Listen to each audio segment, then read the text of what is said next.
station. NBC News Radio, I'm Lisa Taylor. The U.S. military could soon be giving nearly 500,000 COVID-19 shots a day to civilians at vaccination centers around the country. According to CNN, it calls for deployment of 10,000 troops at 100 cities. Final details are still being worked out, but each vaccination center would operate 16 hours a day and administer up to 6,000 shots daily. The race to vaccinate continues in New York City. Lisa G. with more. Governor Cuomo says it's to give communities of color access to the shots.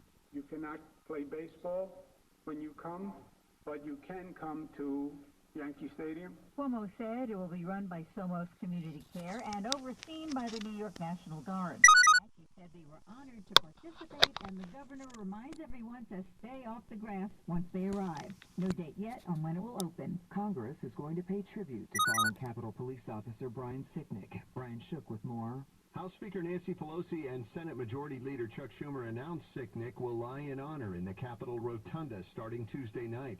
There will be a viewing period and congressional tribute before Sicknick is buried at Arlington National Cemetery. Sicknick died after being hit with a fire extinguisher during the Capitol protests on January 6th.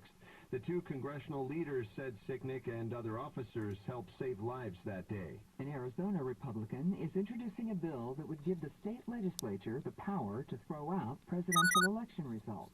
Representative Shauna Bullock introduced the bill, proposing a rewrite of the state's election law. One section gives the legislature the ability to revoke the Secretary of State's certification by a majority vote at any time before the presidential inauguration. Democratic Congressman Ruben Gallego says if the bill is passed by the GOP-controlled legislature, he will work to have it defeated by public referendum. You're listening to the latest on NBC News Radio. Japan is still determined to hold the Olympics this summer in Tokyo.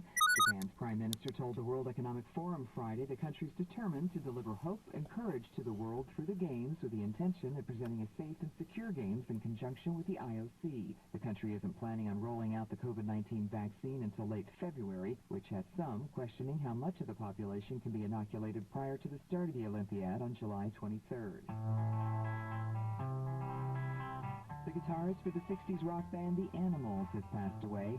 Hilton Valentine was a founding member of the British Invasion group, which was inducted into the Rock and Roll Hall of Fame in 1994.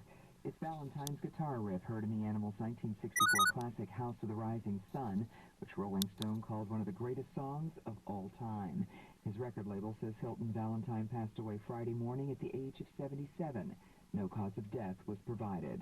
A book is back on the shelves of the Nova Scotia Library after it was checked out decades ago. Jim Forbes explains. A copy of The Adventures of Dr. Dolittle was returned to the Cape Breton Regional Library 82 years past its due date. CTV News reports that a local man discovered the book while renovating his home. While the library got rid of its late fee policy, an employee said they ran the numbers just for the fun of it. So if the late fee was charged, it would have cost the man $3,000. And the largest bet on this year's Super Bowl is being taken, and it's going to the underdog. BetMGM Thursday night took a wager from a bettor in Nevada who placed $2.3 million on the Tampa Bay Buccaneers as 3.5-point underdogs. According to a company spokesperson, a bulk of the action has been on the favorites, the Kansas City Chiefs. FanDuel and DraftKings also told ESPN that more than 75% of their wagers have been on the AFC champion Chiefs. The Super Bowl is on February 7th in Tampa, Florida.